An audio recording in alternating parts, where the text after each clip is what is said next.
विधाय गुरुवन्दनं बालानां सुखबोधाय क्रियते तर्कसङ्ग्रहः। आगे विश्वेशं साम्बमूर्तिं प्रणिपत्य गिरां गुरुं दीपिकां श्रीकां गुरुवे सर्वसङ्ग्रहदीपिकां वन्दे गुरुं स्वं साम्बं दक्षिणामूर्तिमव्ययं यद्वन्दनेन मन्दोऽपि विन्देत सुजानताम्। तुमने याद की हो, बोल नहीं रहे हो? हैं? तो बोली शिष्ट पदम स्पष्टार्थम। स्वामी जी आपका रखे है ना? हाँ ठीक है। न कुर्यात निष्फलम कर्म। क्यों शिष्ट शब्द का प्रयोग स्पष्टार्थक है कि कोई भी व्यक्ति निष्फल कर्म करता ही नहीं। निषिद्ध हो निष्फल तो करेगा नहीं, सफल करेगा। एतावत् श्रेष्ठ ग्रहणम किमर्थम स्पष्टार्थम। आगे आया कि यहाँ से क्या लेना है। मन तर्क संग्रह शब्द का विग्रह कर रहे हैं। तर्क संग्रह मतलब क्या? तर्क्यन्ते प्रतिपाद्यन्ते इति तर्काः सम्यक् गृह्यन्ते बोध्यन्ते एते ग्रहा संग्रहाः। संग्रहास्य तर्क संग्रह लिखा है ना, तर्काणां संग्रह तर्क संग्रह। मन तर्क्यन्ते सम्यक् बोध्यन्ते अनेनीति संग्रह। तर्काणां संग्रह तर्क संग्रह। माने सब द्रव्यादि गुण पदार्थ विषयक बोध। तर्क्यन्ते मन सम्यक् किं क्रियन्ते गृह्यन्ते। गृह्यन्ते माने बोध्यन्ते इति संग्रह माने ज्ञानजन्य बोध विषयाः के द्रव्यादि सप्त पदार्थाः।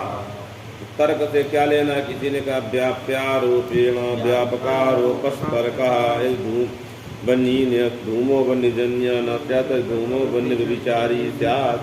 व्याप्यारोपेण व्यापकारोपस्तर्कः तो वो नहीं लेना है। अब तो यहाँ तर्क शब्द क्या है? पारिभाषिक क्या है? व्युत्पत्ति अर्थ लभ्य लेना है। तर्क माने द्रव्यादि सप्त पदार्थ। तर्क माने द्रव्यादि सप्त पदार्थ, उनका संग्रह मतलब सम्यक ज्ञान का जो साधन। वही का ना तर्क संग्रह क्रियते माने तर्काणां सम्यक बोध उपायः क्रियते। जो द्रव्यादि गुण जो सप्त पदार्थ हैं उनका क्या करने जा रहे हैं? बोध का उपाय। क्या चीज है? तो लिखने तर्क्यन्ते संग्रह व्युत्पत्ति नहीं दी ना, तो सम्यक गृह्यन्ते बोध्यन्ते इति संग्रह। तर्काणां संग्रह तर्क संग्रह माने तर्क विषयक सम्यक ज्ञानजन्य बोध विषयः।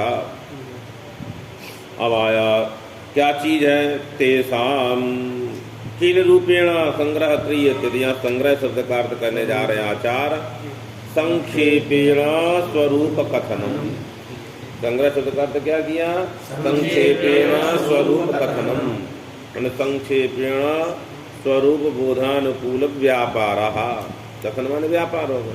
तो संक्षेपेण किमर्थम? तो कह रहे कस्मै प्रयोजनाय सुखबोधाय।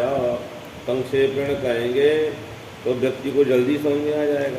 इसलिए क्या? सुखबोधाय सुखेन बोधाय। कहीं लिखा है सुख पूर्वक बोधाय सुख बोधाय सुख पूर्वक बोधाय।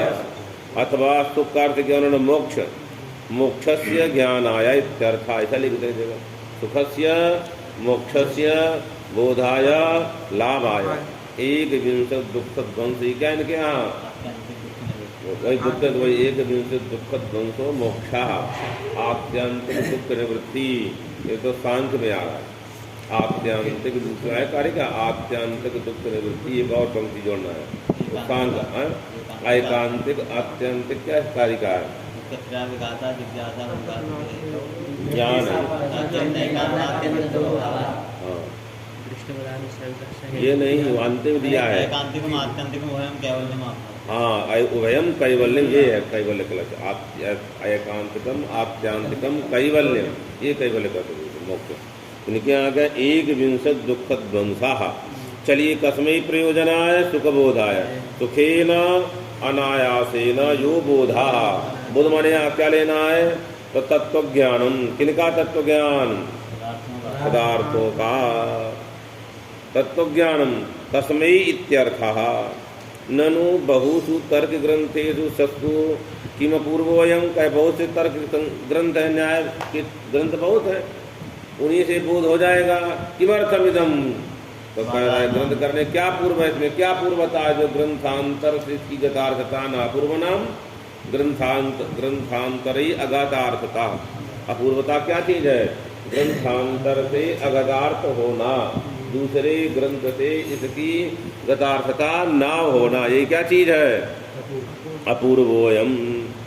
तो कहे बाला नाम, बालक माने के तेसाम अति विस्तृतत्वात्। तेसा माने तर्क संग्रह अतिरिक्ता नाम तर्क ग्रंथानाम अति विस्तृतत्वात्। बहुत विस्तृत है। विस्तृत होने लोग कलेवर देख के ही घबरा जाते हैं, कितनी बड़ी पुस्तक, कौन पढ़े? इसी से मोटा मोटा दिखेगा तो इसी को देख कर लोग भाग के लगेगा, बड़ा बड़ा अक्षर छाप दिया है, इसी को देख के क्या कहेगा इतनी बड़ी है। और उनका देखेगा छोटा वाला, देखे कोई बात नहीं, तो बहुत छोटी, तो कल परसों में याद हो जाएगी, वजह कि नहीं हो जाएगी। तो वही कहना चाह रहे हैं, अतः तेषाम इतरेषाम अति विस्तृतत्वात् बालानाम बोधो न जायते। मने सुखपूर्वक बालानाम आत्मनि बोधो न जायते। बोधो नाम तत्व ज्ञानम न जायते। अतः यह ग्रंथ करने की आवश्यकता है। किस ग्रंथ की? तर्क संग्रह ग्रंथ की। कहे बालानाम बोध, लिखा क्या है? बालानाम बोधाय। तो कहे बालक माने कौन? स्तनंदय बालक।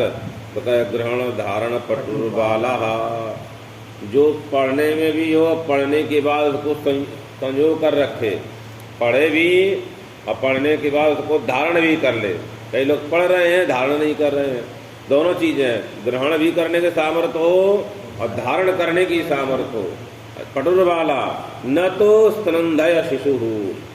स्तन माने स्तन, उसका जो दुग्ध पान करते हैं ना बच्चे, वो क्या बोलते? स्तनंदय। तो बालक का नाम क्या है?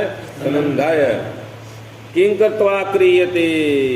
तो आहा निधाय हृदय विश्वेशम जगन नियंतारम।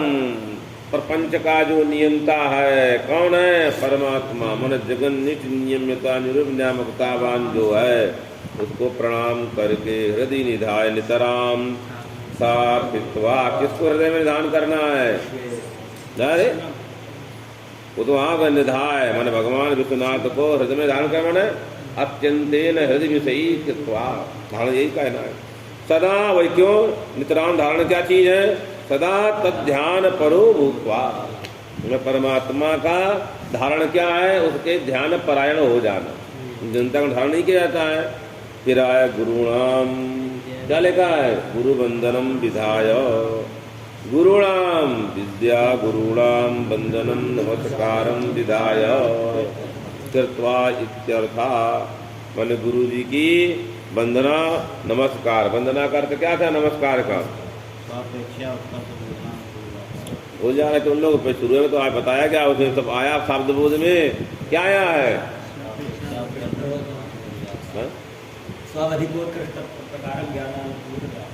तो क्यों तुम लोग भूल गए? बताए हैं उसमें सब शब्द बोध में आया, फिर भी भूल रहे हो हैं? कि केवल तुम, अरे भाई कोई बात नहीं, विद्वान नेपाल का है ना, तो बोलिए मत, नाराज हो जाए। कहाँ से है? चलिए अब नीचे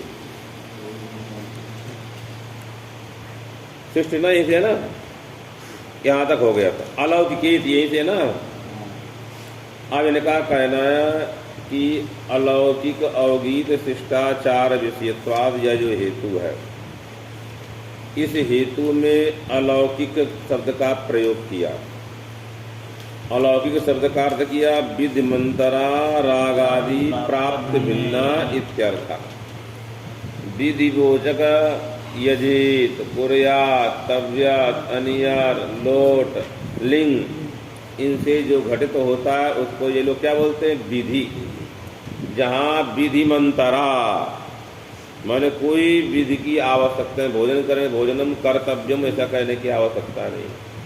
जब भी आपको भूखुक्षा लगेगी, वही क्या होगा, उसमें आसक्ति होगी भोजन में खाने की, अत्यंत उत्कट जो इच्छा, वही राग है, उसी राग से प्राप्त होगा। यहाँ क्या चीज़ है, जो मंगल है वो राग से नहीं प्राप्त है। कौन मंगल करना चाहे, साध का, इसलिए हम लोग मंगल करा क्यों करते हैं, लगा तो कोई करेगा नहीं, इसलिए विधि मंत्रा राग आदि प्राप्त भिन्नम। विधि मंत्रा मतलब राग आदि, जो राग आदि प्राप्ति वह विधि मंत्रा है, मैंने विधि वाक्य प्रयोग की बिना ही। तद भिन्नम अलौकिकत्वम, ऐसा न कहे लौकी प्रयोगानर्थत्वम अलौकिकत्वम, इसका तात्पर्य अलौकिकत्व नाम विधि मंत्रा राग आदि प्राप्त भिन्ना। दूसरे शब्द का अर्थ क्या है, फल भी दे दिया उन्होंने, भोजन आदि अति व्याप्ति का यार है। अवगीत क्यों दिया, रात श्राद्धादो विचार वारणाय, तो कहे अवगीत का अर्थ तो नहीं बताया तर संग्रह का दीपिकाकार ने, इसलिए पहले बताने जा रहे हैं। अवगीता विगीता निंदिता, अविगीता अनिंदिता। कौन निंदित होता है, जो धर्मशास्त्र विरुद्ध वो निंदित है, और जो धर्मशास्त्र अविरुद्ध है वो अनिंदित है, इसलिए कहे धर्मशास्त्र अविरुद्ध। अवगीता अर्थात क्या करेंगे, अवगीत शिष्टाचार, अलौकिक अवगीत शिष्टाचार विषयत्व, शिष्टानाम आचारा शिष्टाचार, तस् विषया शिष्टाचार विषयः, अवगीतश्चासु शिष्टाचार विषय अवगीत शिष्टाचार विषयः, फिर अलौकिकाश्चासु अवगीत शिष्टाचार विषया इति अलौकिकावगीत शिष्टाचार विषयः। इसलिए कहीं का विवरण दिया है, मैंने अलौकिकत्वे सति अवगीतत्वे सति शिष्टाचार विषयत्व। जब सती सती आ गया तो कर्मधारय यहाँ तीन हो गए, दो। जब सती लगेगा ना, विशेषण लगेगा ना, इसलिए क्या कहना है, अलौकिकत्वे सति अवगीतत्वे सति और शिष्टाचार विषयत्व। इसलिए दो कर्मधारय के, पहले सती तो समाज करना, शिष्टानाम आचारा शिष्टाचारा, तस् विषया शिष्टाचार विषयः, और अवगीतश्चासु शिष्टाचार विषय अवगीत शिष्टाचार विषयः, पुनः अलौकिकश्चासु अवगीत शिष्टाचार विषय अलौकिक अवगीत शिष्टाचार विषयः। इसलिए कहीं लिखा है अलौकिकत्वे सति अवगीतत्वे सति शिष्टाचार विषयत्वम। तो पहला सत्यंत नहीं देंगे तो भोजन आदो, द्वितीय सत्यंत नहीं देंगे राग सादा दो, विशेष अंश नहीं देंगे तो कहाँ दोष आया था। आज मैंने अलौकिक अवगीत हटा दीजिए, शिष्टाचार विषयत्व, शिष्टाचार विषय तो भोजन में भी है, वहीं चला जाएगा। चलिए इतना ही कहेंगे, तब यदि अलौकिक बताएगा पदकृत। अब इनका कहने का है कि शिष्ट क्या चीज है, तो शिष्ट की परिभाषा कह रहे हैं, वेदेन उक्तम इति वेदोक्तम यत् तत्वम तस्य यद् ज्ञानम तेन प्रवृत्ता। वेदोक्त जो तत्व ज्ञान है, माने वेद के द्वारा बताया गया जो मार्ग, उसके ज्ञान के द्वारा जो प्रवृत्त है, वो कैसा व्यक्ति होगा, वेद विहित कर्मकारी। वेदेन विहितानि यानि कर्माणि तेषां कर्मणां कर्तुं शीलं स्वभावा यस्य सो वेद विहित कर्मकारी। माने वेद में विहित जो कर्म है उनको करने वाला वेद विहित कर्मकारी। कथम भूतम, तो वेदोक्त तत्वज्ञानेन, मन वेदोक्त जो तत्वज्ञान, मन वेद तत्वज्ञान प्रकारक वेद विहित कर्मकारी ही शिष्टः। तो कहे राम राम बहुत चीज वेद विहित क्यों कहने चाहो, इतना ही कह दो, क्या वेद हटा दो, वेदोक्त तत्वज्ञानेन, वेदोक्त तत्वज्ञान विहित कर्मकारी, वेद विहित हटा दो। तो वेद में भी अहिंसा बताई है और बौद्ध ने भी अहिंसा का कथन किया है कि नहीं किया है। तो वेद विहित तो अहिंसा दोनों पर वह वेदोक्त नहीं है।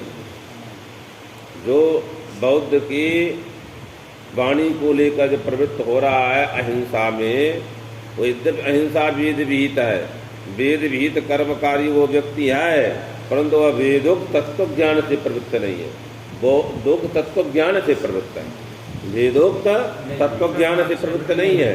वेद तो वीद दोनों के मतलब अहिंसा अनाहिंसा सर्वाणी भूतानी, किसी भूत को मारना नहीं है। तो दिया है यहाँ पर नाम शिष्टत्व वेदोक्त कर्म कर्तृत्व। हाँ बहुत उसमें चलाया है, बता दे रहे हैं। ये मानेंगे तो कह रहा है कि वेद से यावत विवक्षित असंभव है एकदम। स्वामी जी हम ये बताना ही चाह रहे थे, आप शुरू कर तो हम बताएंगे। आप पढ़िए यहाँ पर है, ये पूरा नहीं बताना है, जो पूछने चाह रहे हो बताना। इसमें नीचे जो है प्रमाण। हाँ हाँ आराम से वही दे रहा है। मैंने कहा बहुत कुछ कहा कि नाम वेद माने यद वेद विहित कर्म कर्तृत्व वशिष्ठ में है कि नहीं है? नहीं है। क्यों नहीं है? ये पूछना। इन्होंने लिखा है कि भृगु पतन आदो, भृगु पतन किया है वशिष्ठ ने। आराम से कहाँ गया ना यहाँ तुरंत न कि नाम शिष्ट न तावत वेदोक्त वेद मन वेद सकल वेद रहे तो असंभव हो गया, कोई दिक्कत नहीं है। यद किंचित अतः यद वेद विहितम कर्म कर्तृत्व माने वेदोक्त कर्म कर्तृत्व जो वेद हाँ यावद वेद विहित कर्म कर्तृत्व क्या है? असंभव है। तो किसी यावद वेद विहित कर्तृत्वस्य वशिष्ठादिष्वपि अभाव आदि लिखा है ना। मैंने वशिष्ठ जी पूरे जितना वेद सब कर लिए हैं उन्होंने। इन्होंने क्यों नहीं किया? वेद निषिद्ध भृगु पतनम कहाँ लिखा वेद निषिद्ध? अभी आगे आगे आगे लिखा। आप बड़े चलने दीजिए ना। मैंने हुआ असंभव है। यद किंचित विवक्षायाम अहिंसादिरूप वेदोक्त कर्म कर्तृत्वमादाय अतिव्याप्ति हो गई। यदि वेद निषिद्धा कर्तृत्व सत्य आगे आ रहा है वेद निषिद्धा अकर्तृत्व सति यद किंचित वेद वेद कर्तृत्व शिष्टत्व मैंने वेद निषिद्ध आचरण को न करे और यदि किंचित वेद वेद जो कर्म उनको करे तो बौद्ध आदेश अभी वेद निषिद्ध क्षेत्र बंधना रूप करता है अनाति व्याप्ति तदा वशिष्ठ आदौ अव्याप्ते है। वशिष्ठ परशुरामादीना वेद निषिद्ध भृगु पतन मात्य हननादि कर्म। अरे राम राम, परशुराम ने अपने माँ का गला काट दिया। ये वेद निषिद्ध है कि वेद विहित है? ये तो निषिद्ध है किया, इसे तो कहने जा रहे हैं। वशिष्ठ वाला क्या है? हाँ उनका ही बता रहे हैं। पहला वाला है माने भृगु जी का कुछ वशिष्ठ जी का भृगु जी को कुछ हुआ हो, कथा पुराण में होगी, उठने ही रहा है। बस एक आ गया ना वो तो मातृ हनन भृगु पतन देखिए इसमें अब उसी तो पुराण वाला ये मामला आ गया। एक काम को यार बता दिया मैं। वशिष्ठ परशुराम आदि नाम वेद निषिद्ध भृगु पतन मातृ हननादि कर्म कर्तृत्वात् ये भी क्या हो गए? अव्याप्ति, शिष्ट नहीं करेंगे। यदि उनको लक्ष्य नहीं मानेंगे तो उनके द्वारा विहित स्मृति। हाँ क्या उनको मानेंगे? प्रमाण नहीं वशिष्ठ परशुराम जी तद प्रणीत स्मृत्यादेर अप्रामाणिकत्वापत्ते हे तिंगांतरी शिष्टत्व वेद प्रामाण्याभिगंतृत्व शिष्टत्व। कहीं आया ये बात? इसमें नहीं, वहां भी आया कहीं शिष्टाचार अशिष्ट व्यवहारे। अरे दाना प्रयोग अशिष्ट व्यवहारे में नहीं आया, बहुत चलाया ना ये सब। तो वही कहने जा रहे हैं, मतलब उनको समझ दिला रहे हैं। कहाँ आया? व्याकरण की बात दिला रहे थे स्वामी की, जल्दी दिमाग में घुस जाए। वेद प्रमाण अभिगंतृत्व वशिष्ठादि वेदा प्रमाणित अतः सत्वा न व्याप्ति अभ्युपगम से ज्ञान रूपस्य। अभ्युपगम ज्ञान, ज्ञान का क्षण रहता है 3 क्षण। तस्य विशेषणत्व विवक्षायाम मनसो विषयांतर संचार दशायाम मन कहीं दूसरी चला गया तो वेदाभ्युपगंतृत्व नहीं रहा तो उससे वो अशिष्ट हो गए। जैसे जो आर्य समाजी कहते हैं कि भाई कर्म से जाति है, तो सनातनी वाले कहते हैं कर्म से जाति नहीं होगा। एक सुबह झाड़ू लगा रहा है, शाम के और कुछ कर रहा है, दुकान बैठे तो कर्म तो प्रतिदिन चारों वर्ण उसी में आ जाएगा, चारों वर्ण उसी में आते रहेंगे। तो चारों वर्ण तो कौन सा कर्म करे? इसलिए जन्म से जाती है। वही यहाँ कहने जा रहे हैं। यदि वेदा भगवंतृत्व कहोगे 3 क्षण तो ज्ञान रहेगा, कहीं इनसे बतियाने लगा तो इसमें शिष्ट नहीं कहलाएगा, तो ज्ञान है नहीं है। वही कहने जा रहा है। अब ज्ञान तथा विशेषणत्व विवक्षा मनसो विषयांतर संचारतायाम तदाभावे न, तो कहीं जाएगा नहीं। जब मन दूसरे संचार करेगा, जो शिष्ट था वो भी शिष्ट बन गया। असंभवापत्ते यदि वेद प्रमाण अभिगंतृत्व घटित, जो अभ्युपगंतृत्व में जो अभ्युपगम शब्द है उसका अर्थ क्या है? ज्ञान। तदा अतः उपलक्षणत्व विवक्षा विशेषणत्व कहेंगे तो असंभव। कदाचित उसने वेद को अभ्युपगम किया, ऐसा है जो उपलक्षण मानते हो। तदा पूर्वम आस्तिकस्य, पहले आस्तिक थे भगवान बौद्ध, फिर बाद में नास्तिक हुए, भी वेदाभ्युपगम चला गया। भाई पहले थे ना, उसके पहले बौद्धता रसायन अतिव्याप्ते चला गया। कदाचित वेद प्रामाण अभ्युपगमस्य तस्मिन् सत्वात् है साहब इति चेद आहूम आद्य वेद प्रमाण अभ्युपगम कालीन विरोध्य अभ्युपगम यावत् संसर्गाभावत्वं शिष्टत्वम्। आद्यो यः वेद प्रामाण अभ्युपगमः तत्कालीन विरोधी अभ्युपगम प्रतियोगिका यावन्ताः संसर्गाः तेषां समेषां अभावः। मैंने पहले आपने वेद को जाना और उसी समय वेद विरोधी जितने अभ्युपगम थे उनका अभाव करना, उनको हमको हटा देना है। तो उसको क्या कहेंगे? आद्य वेद प्रमाण अभ्युपगान कालीन विरोधी अभ्युपगम यावत जो संसर्ग, उस संसर्ग का भाववत्वम शिष्टत्वम जो उनका है ना। पास से किसको लेना है? यहाँ से खट्टा विरामी है आप इसको मीमांसा के विषय। इति शिष्टत्वम आद्यो यो वेद प्रामाण अभ्युपगम तत्कालीन विरोध अभ्युपगम प्रतियोगिका यावंता संसर्गा भाव तदवत्तम अस्ति चेद इदम नित्य शिष्टे, जो हमेशा शिष्ट उसी में जाएगा। वेद प्रामाण अभ्युपगम कालीनानाम विरोध्य अभ्युपगम प्रतियोगिकानाम यावताम अत्यंताभावानाम अत्र सत्वात्। अब अतिव्याप्ति क्या थी इसमें? आदि में शिष्ट था, इस समय नास्तिक हो गया, तो अतिव्याप्ति होगी नहीं होगी? क्यों? क्योंकि उसने आद्य प्रमाण अभ्युपकालीन विरोधी भी उसने प्रमाण को स्वीकार कर लिया है, इसलिए क्या हो गया? शिष्ट नहीं कहलाएगा। उसने तो आज वेद प्रमाण माना, बाद में दूसरे को मान लिया, संसर्ग ही आ गया, मन इतर का अभाव नहीं आया। न अतिव्याप्ति ही, बहुत लंबा चलाया इन्होंने। देखिए मीमांसा में आया होगा ना शिष्ट के भी जवाब, वो पट्टा विराम नहीं, दूसरे पट्टा विराम नहीं, उनका है, उनका भी ये का भाई आपको नहीं का पट्टा विराम शास्त्री नहीं का कोई दूसरे पट्टा। अभी हम लोग दुग्ध मीमांसा की भूमिका। अतिव्याप्ति वारणाय किं दत्तम तृतीयांतम, क्या दिया है इसमें अतिव्याप्ति हटाने के लिए? अरे भाई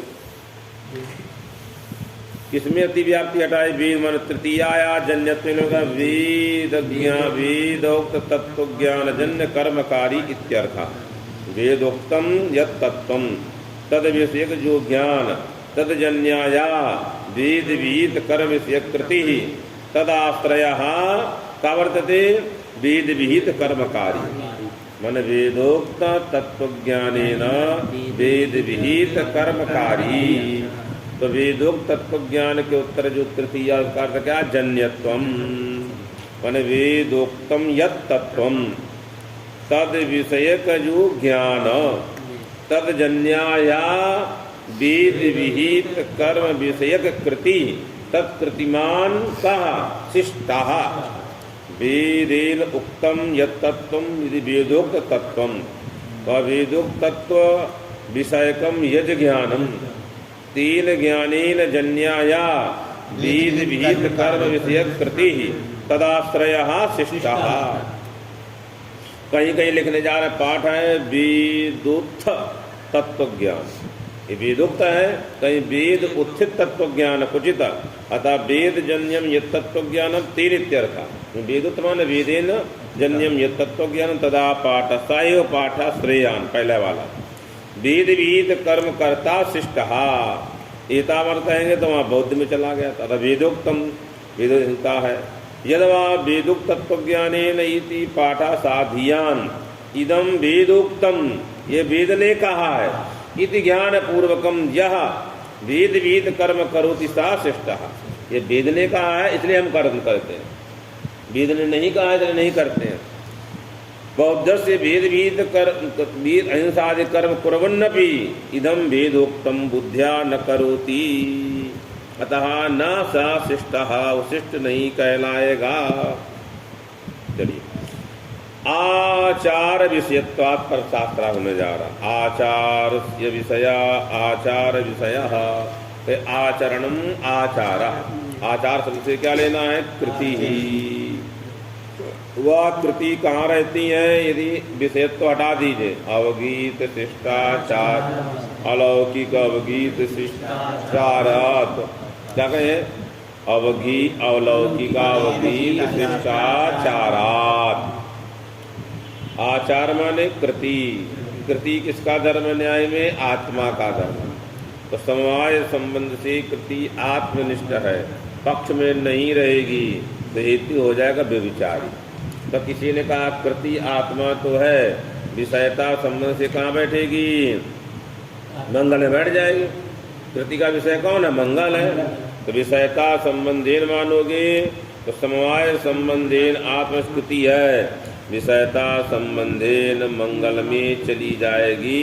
तो कैसे आप कह रहे हैं कि हमारा हेतु पक्ष में नहीं रहेगा? वही यहाँ शुरू कर रहा है। आचार विषयत्वात् आचाराकृति ही तस्याः, यदि विषयता संबंध से बैठा लोगे तो विषयता संबंध वृत्ति अनियामक संबंध। विषयता संबंध माने कृति ही मंगलम, ऐसी प्रतीति नहीं होती।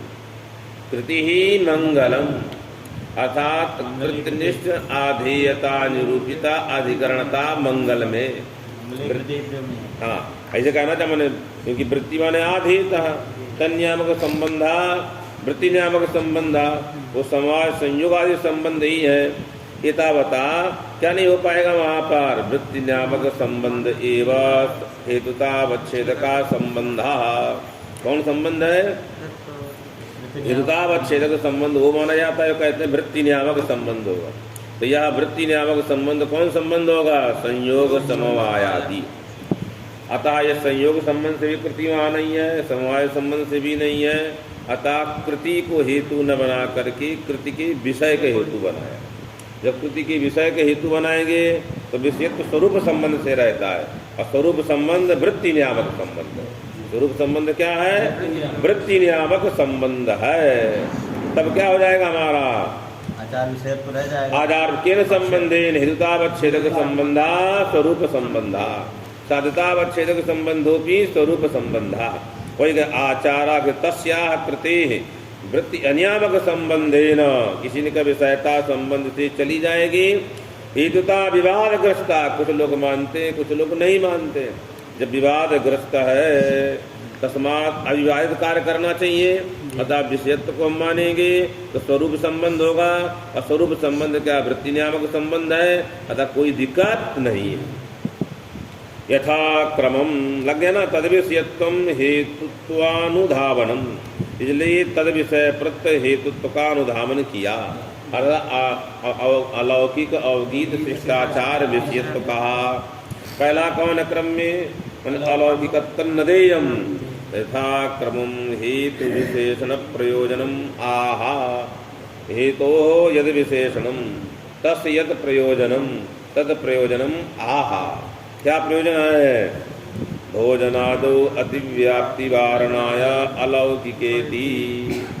क्यों इतना ही कह दिया जाए? अलौकिक अवगीत शिष्टाचार विषयत्व हेतुता अस्तु। क्या चीज रहना चाहिए? क्या चीज हटा दिया इसमें? शिष्ट हटा दिया है, शिष्ट हटा दिया है।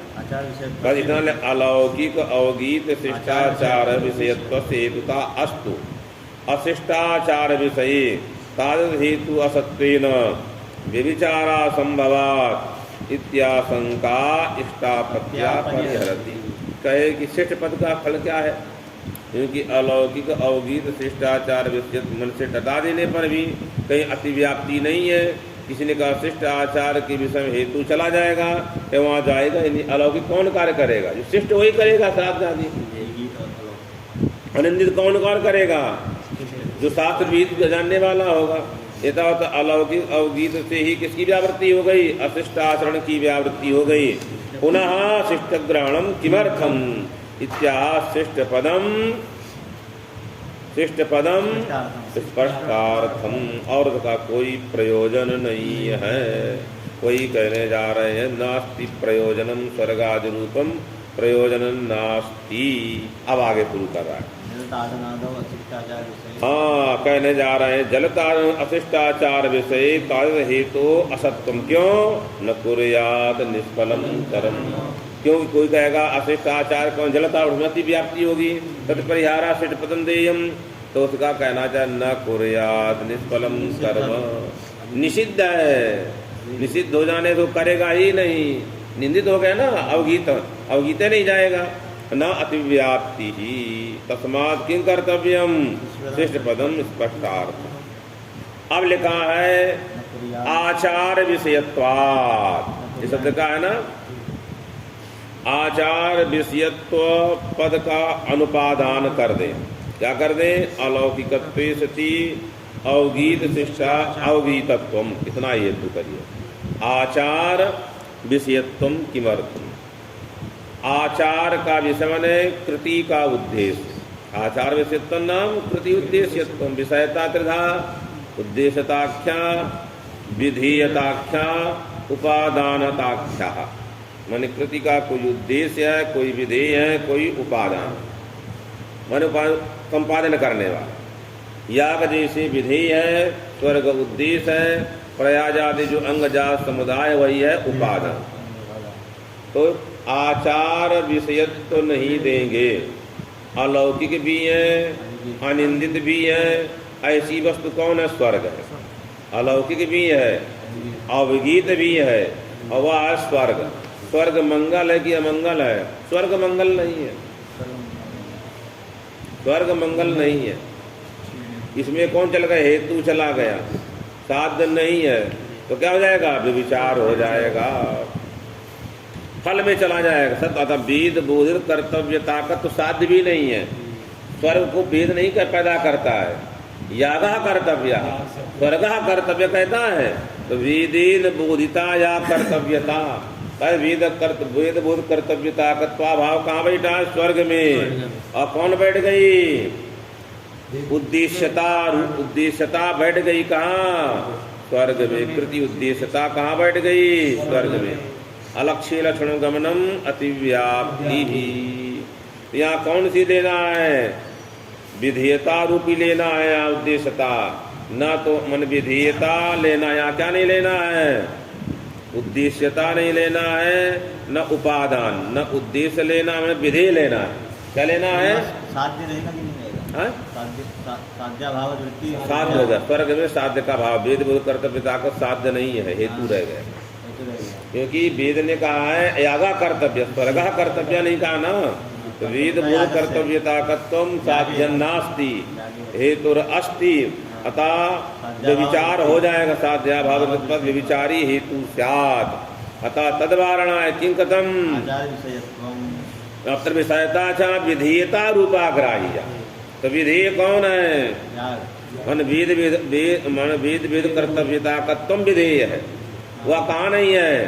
स्वर्ग में नहीं है। और न ही आचार विषयत्व, आचार विधेयत्व भी नहीं रहा, न हेतु रहा न साध्य रहा। मंगल में क्या है? आचार विधेयत्व भी है और वेद बोध कर्तव्यता तत्व है। माने आचार निरूपिता विधेयता भिन्न विषयत्व इत्यर्थ। आचार्य निरूपिता विधेयता विधेयत्व भिन्न विषयत्व में हेतु कहेंगे। अतः अब अनुमान का आकार क्या हो गया?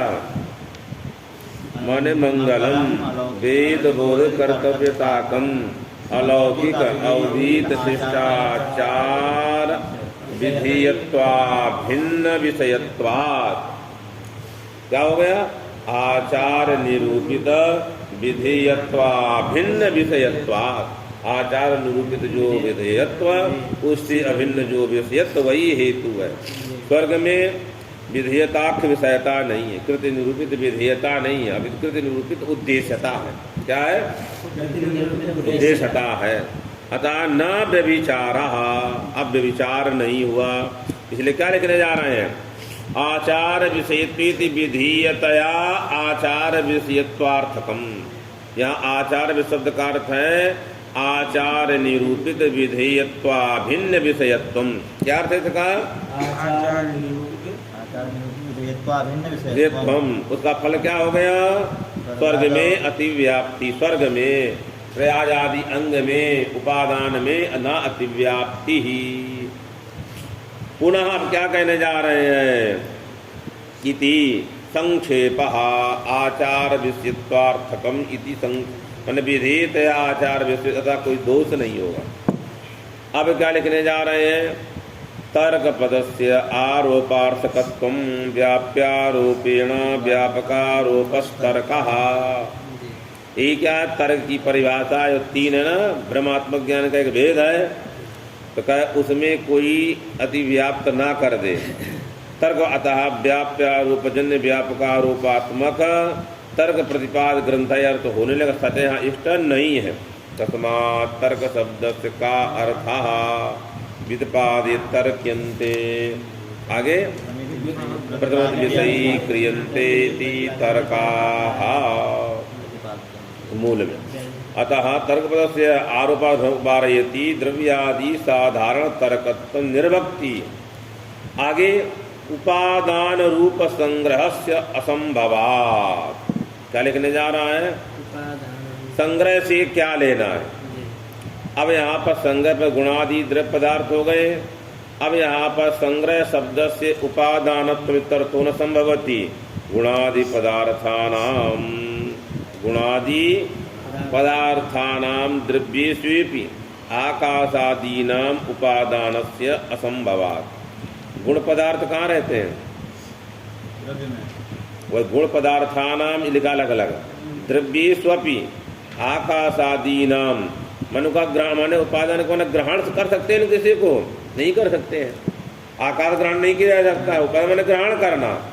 मैंने बोले कर उपादानम नाम हस्तकरण व्यापार विशेषा। उपादान शब्द का अर्थ क्या? लिख लो, हस्तकरणक व्यापार विशेषा। हाथ से पकड़ना, आकार को पकड़ लेंगे,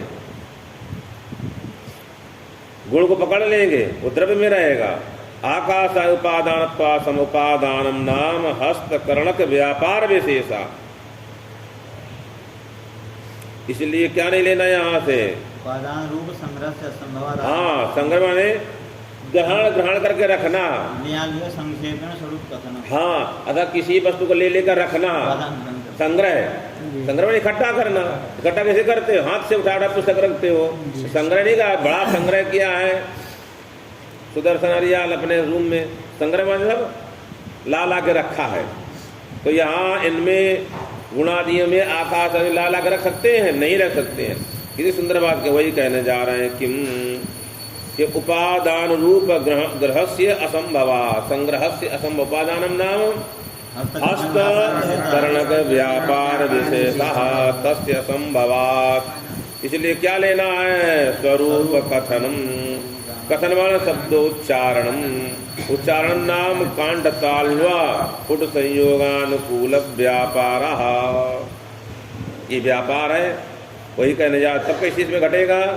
उसके लिए कह रहे हैं तस्य शब्द मात्र विषयकत्वस्य। वो शब्द मात्र में रहेगा, द्रव्य में जाएगा, गुण में जाएगा, नहीं संभव है। इसलिए उसका और निरूपण करना पड़ा। स्वरूप ज्ञानानुकूल शब्द, उनके स्वरूप के जनक जो शब्द प्रयोग, द्रव्यम गुण कर्म, ऐसे शब्द का प्रयोग कर।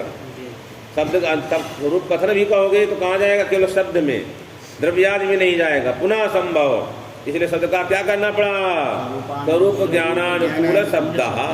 नात्र कथन उच्चारण मात्रम किंतु ज्ञानानुकूल शब्द अत्र स्वरूप कथनम।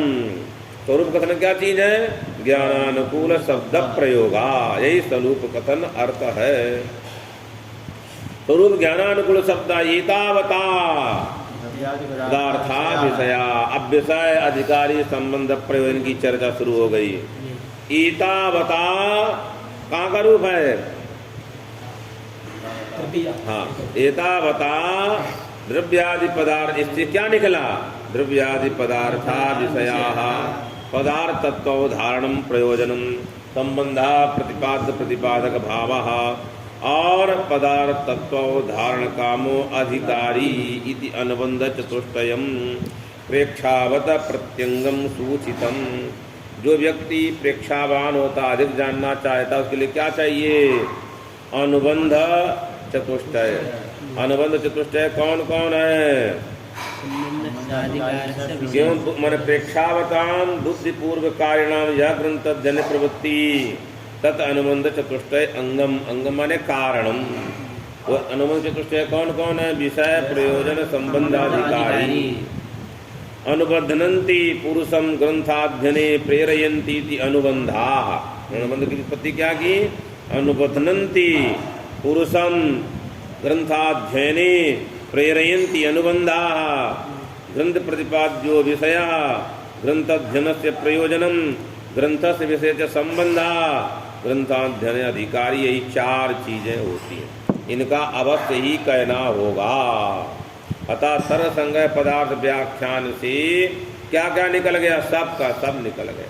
वही कहने जा रहा सुख बोधाय बालानाम। चलिए, तथा च इति सूचितम।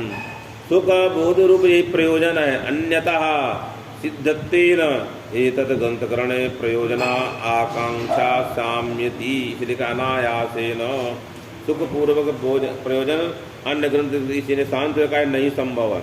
इस प्रयोग नहीं हो न साम्यति इत्यासेन अवतन्ननु तेषां भाष्यादि ग्रंथानाम अति विस्तृतत्वात्। उसमें सुकुमार मती बालकों की प्रवृत्ति नहीं होगी। इसलिए कौन ग्रंथ बनाया? नाम का ग्रंथ बनाया। क्या बना दिया? तर्क संग्रह नाम का ग्रंथ बनाया। बस अब आएगा स्वामी जी द्रव्य गुण